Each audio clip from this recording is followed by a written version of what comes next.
First book of Samuel, page 242. We're looking at chapter 1, beginning with verse 20. But if you start there, you kind of jump in the middle of the story. So let me tell you the rest of the story.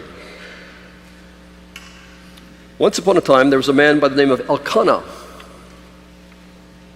Elkanah had 2 wives.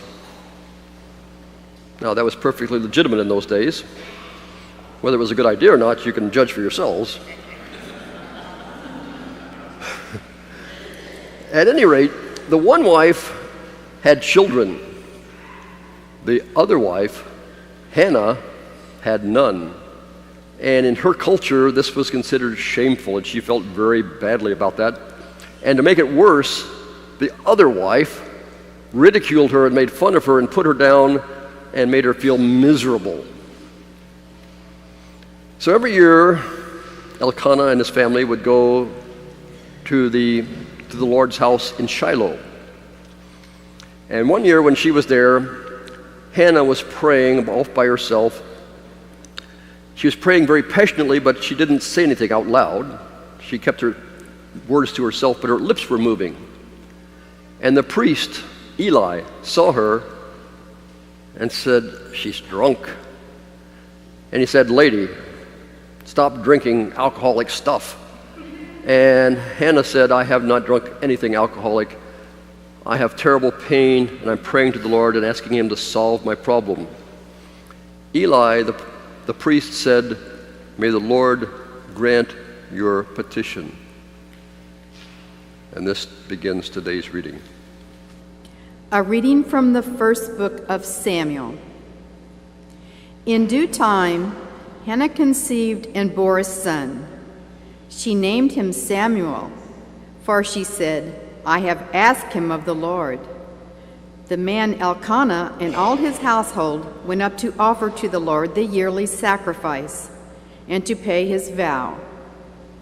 But Hannah did not go up, for she said to her husband, "As soon as the child is weaned, I will bring him, that he may appear in the presence of the Lord and remain there forever. I will offer him as Nazirite for all time." Please go to verse 24. When she had weaned him, she took him up with her, along with the 3-year-old bull, an ephah of flour, and a skin of wine. She brought him to the house of the Lord at Shiloh, and the child was young. They slaughtered the bull, and they brought the child to Eli. And she said, "O my Lord, as you live, my Lord, I am the woman who was standing here in your presence, praying to the Lord. For this child I prayed, and the Lord has granted me the petition that I made to him. Therefore I have lent him to the Lord as long as he lives. He is given to the Lord." She left him there for the Lord. The word of the Lord.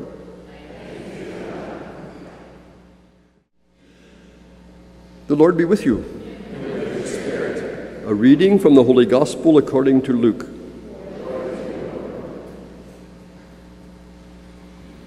Now, every year, Jesus' parents went to Jerusalem for the festival of the Passover.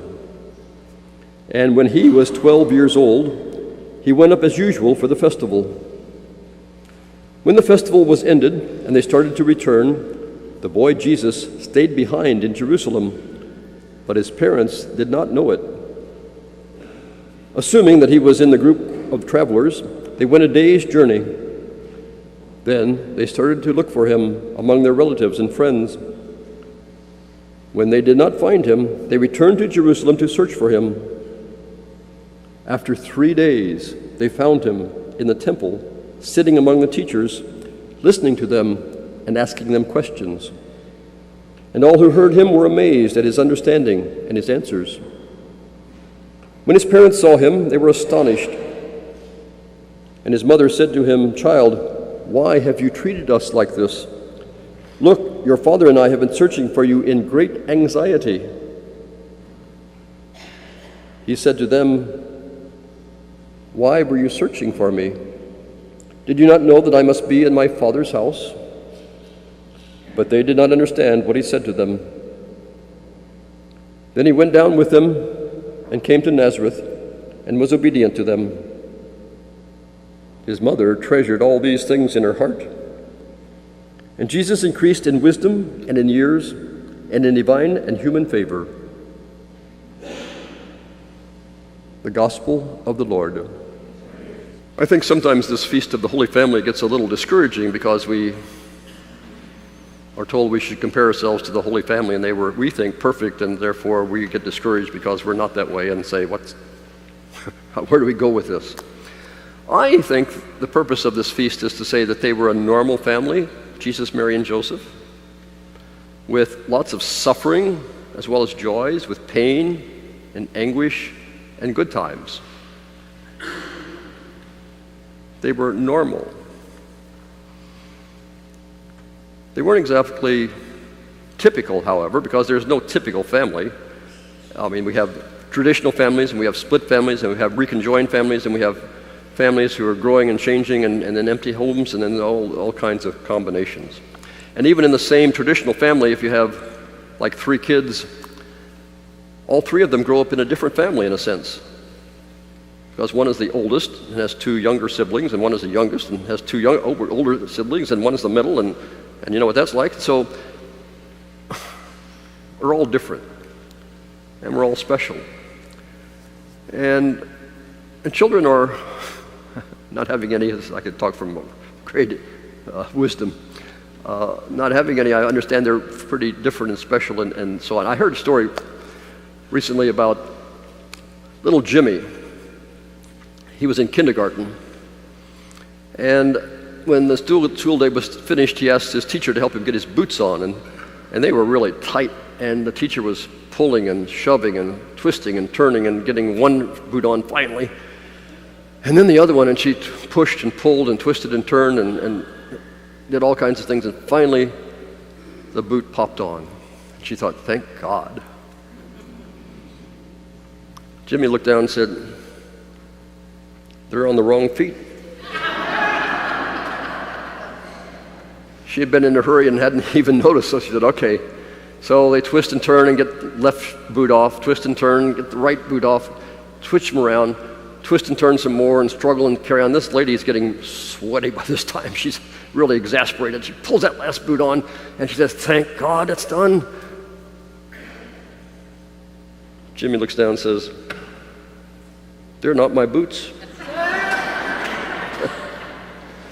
So she's pulling and twisting and turning and getting all these boots back off again and says, "All right, Jimmy, where are your boots?"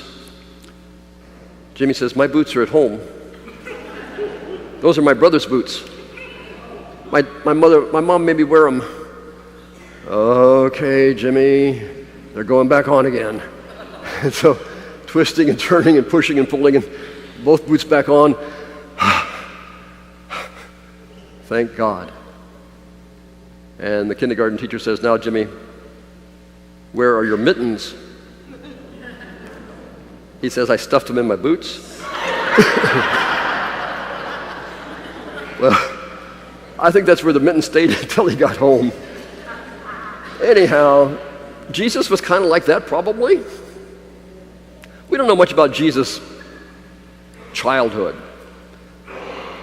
We know about his birth, and then Matthew tells us about the wise men coming from the east, and then Matthew tells us about him having a death threat from King Herod and having to go to Egypt as a refugee and spend time there, and then being told he can go back and immigrate back home again. And then Luke tells us this story, which I think is really precious, because they made this trip to Jerusalem for Passover, Mary and Joseph and Jesus, and probably lots of other people from their village, traveling together as a caravan. And I understand the distance from Nazareth to Jerusalem is like 80 miles if you take the direct route. But it's altogether possible that their GPS told them there's a safer route to take, And so they may have taken that route because it was dangerous traveling in those days, especially depending on where you went. And so it took 3 days. They spent probably 8 days in Jerusalem for the Feast of Passover, with the feast and some other things that went with it. And the gospel says that Jesus was 12 years old. Now, that was the age when boys became men. They did not have the great feast of bar mitzvah like we do nowadays, but the boys became men. And before that, all kids, boys and girls, stayed with the women. But now, boys as of 12 could be with the men. So on the return home, Mary assumes that Jesus is now with Joseph and the men, because they traveled separately. And Joseph's thinking, well, he's still with the women because that's where he's been all the time, or with the other kids and whatever. And they don't notice until they're a day's journey back north out of Jerusalem. And suddenly they say, where's Jesus? Well, I thought you had him. Well, no, I thought you had him. And they start looking among all their friends and relatives. They must have asked everybody 3 times, have you seen Jesus? Where's Jesus? And finally it dawns on them that he's not here. He must be there.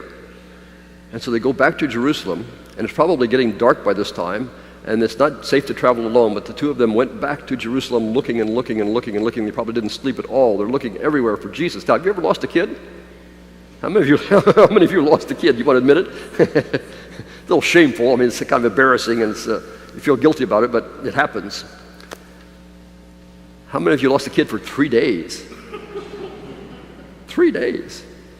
And they didn't have cell phones. They didn't have police like we have now. They didn't have the Bureau of Lost and Found Kids. They didn't have all that stuff. They're looking and looking and looking and looking, and they're just frantic, and feeling terribly guilty, and all these kinds of things that go on. And finally they find him in a temple, probably in a place they shouldn't have been, but they were frantic. They had to search everywhere. They find Jesus, and Mary says, son, why have you done this to us? And Jesus says, why are you looking for me? Okay, that was kind of prickly kind of clash, wasn't it? Now, it may have been nice to them. I think it was pretty harsh. Both sides were pretty excited about this. But then Jesus went back with them and was obedient to them. So I think they had all the kinds of emotions that every family does. And I don't think God was whispering in Mary and Joseph's ear about how to behave and what to do next and all that. They were on their own, I think. They didn't have any more help than you or I did, except they were kind of tuned in to God, but he didn't give them minute-by-minute instructions. And so Jesus went to school. Jesus helped around the house. He helped his mother probably when she went to the market. He helped Joseph when he was in his carpenter shop and learned the trade. He probably hung out with his friends. He played games. He listened to people talk, adults talk. Listened to the gossip. Listened to the jokes they told. Listened to their values, how they valued money and riches and all that, and how others were generous, how others were compassionate, etc., etc., etc. Jesus absorbed all this stuff and learned from it and used it as an adult. So I think Jesus' family was normal. So I think the question for us is, if Jesus were to come and stay in your house,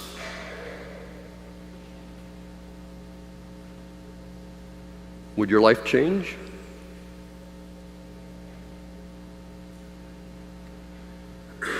Or we can say, since Jesus has come and stayed in your house because he lives in you, is your life different?